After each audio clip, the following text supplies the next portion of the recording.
It's 2 in the morning. A resident reports water coming through the ceiling. Someone calls the emergency number.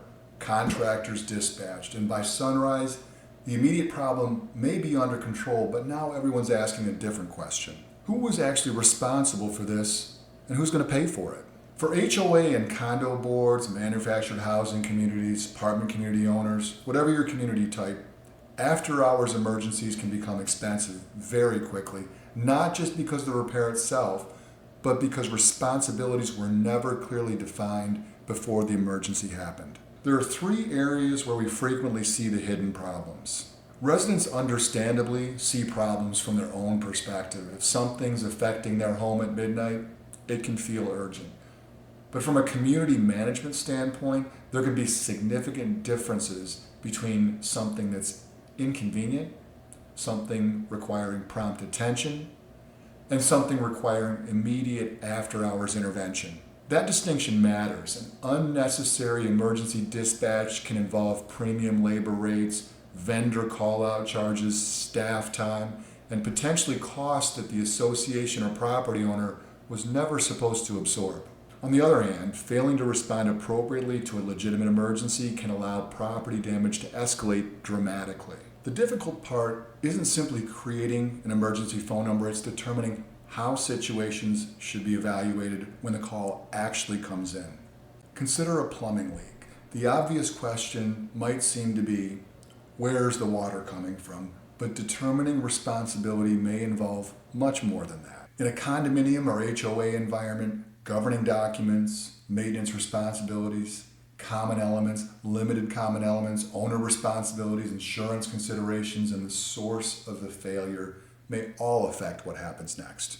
Manufactured housing communities and apartment properties have their own versions of these responsibility questions, and at 2 a.m., that is a terrible time to discover that nobody is sure where one party's responsibility ends and another's begins. A professionally developed after-hours protocol anticipates those gray areas before the emergency occurs. Sometimes the physical emergency is only the beginning. Who authorized the contractor? Was the work limited to emergency stabilization, or did it expand into something more? Who documented what happened? Who communicates with the resident? And when the invoice arrives, how is responsibility determined? Without a clearly established process, a relatively ordinary incident can turn into a dispute involving residents, board members, management, vendors, and insurance carriers. That is where communities often discover that an informal "just call somebody if something happens" system really isn't an emergency protocol at all. The goal of a strong after-hours process isn't simply faster response. It's to protect the property, control unnecessary costs, establish accountability, and reduce conflict when people are making decisions under pressure. If your community's emergency procedure hasn't been examined from that perspective, it may be worth finding out where the gaps are before the next 2 a.m. phone call exposes them for you.